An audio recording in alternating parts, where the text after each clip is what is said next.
মাননীয় speaker sir, আমি আপনার মাধ্যমে দৃষ্টি আকর্ষণ করছি, আজকে প্রত্যেকটা পত্রিকায় লিড নিউজ, মানবজমিন, প্রথম আলো থেকে শুরু করে প্রত্যেকটা পত্রিকায় ইলিয়াস আলী গুম নিয়ে বিস্ফোরক তথ্য। মাননীয় স্পিকার, আমি আজকে মানবজমিনের হেডলাইন, ইলিয়াস আলী গুম নিয়ে বিস্ফোরক তথ্য, বনানী থেকে তুলে নেওয়া হয় র্যাব 1 সদর দপ্তরে, লাশ ফেলা হয় ধলেশ্বরীতে। মাননীয় স্পিকার, আমি কথাটা এই জন্যই বলছি যে অপরাধ হয়েছে এটা আন্তর্জাতিক অপরাধ, মানবতা অপরাধের কাজ। তো আমি আপনার দৃষ্টি আকর্ষণ করছি এই জন্যই, আপনি জানেন ইলিয়াস আলী আপনার সহকর্মী ছিল, আমার বন্ধু ছিল, তার সাথে অনেক স্মৃতি জড়িত। আজকে যদি ইলিয়াস বেঁচে থাকতো, এখানে যারা আমরা এমপি বা সংসদ সদস্য, আমরা সবাই কিন্তু একসঙ্গেই এই পার্লামেন্টে থাকতাম। মাননীয় স্পিকার, তো আমরা পত্রিকার মাধ্যমে যেটুকু জেনেছি, 2012 সালের 17ই মার্চ থেকে 20 মার্চের মধ্যে ইলিয়াসকে হত্যা করা হয়েছে। হত্যা করে তাকে এই ধলেশ্বরী নদীতে ফেলে দেওয়া হয়েছে। মাননীয় স্পিকার, আমার প্রশ্ন হচ্ছে ওই জায়গায় যে কত মানুষ নিষ্ঠুর হলে এই কাজটা করতে পারে। আমার মনে হয় পৃথিবীর সমস্ত ইতিহাস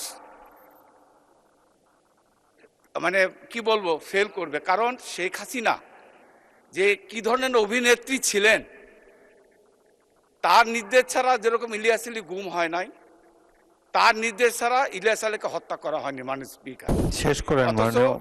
21 তারিখে তার স্ত্রী এই পার্লামেন্টে অবস্থান বসা, দয়া করে বসুন। আমি মাননীয় স্পিকার শেষ করে দেবো। তার শিশু সন্তান তার সঙ্গে দেখা করতে গিয়েছে, তাদেরকে সে আশ্বস্ত করেছে যে ইলিয়াসকে খুব তাড়াতাড়ি ফেরত পাঠানোর ব্যবস্থা করবে। মাননীয় স্পিকার, আমি এই কথাটা এই জন্য বলতে চাই। Thank you.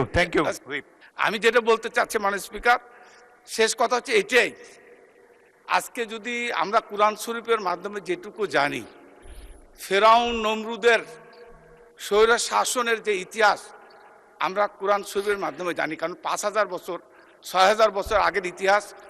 ধন্যবাদ। এবং আমি মনে করি মাননীয় স্পিকার,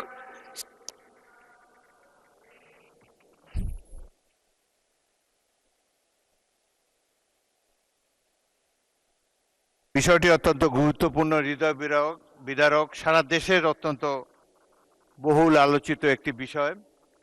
জনাব ইলিয়াস আলীর সহধর্মিণী মাননীয় সংসদ সদস্য, তিনি এখানে উপস্থিত রয়েছেন, তিনিও বিষয়টি সংসদে একবার উত্থাপন করেছেন। আমি তাহসিনা রশদির কে মাননীয় সদস্যকে অনুরোধ জানাবো, আপনি যদি এই ব্যাপারে কোনো পদক্ষেপ নিতে চান, আপনি স্বরাষ্ট্রমন্ত্রীর কাছে একটি লিখিত নোটিশ দিতে পারেন। তাছাড়া এই ধরনের একটা গুরুত্বপূর্ণ বিষয়ের ফয়সলা করার জন্য আন্তর্জাতিক তহবিল ইতিমধ্যে সিমিলার কতগুলো ঘটনায় তারা ব্যবস্থা নিচ্ছে। এবং ইলিয়াস আলী আমাদের অত্যন্ত প্রিয় স্বজন, এই দেশের একজন অত্যন্ত উঠতি জনপ্রিয় রাজনৈতিক নেতা ছিলেন।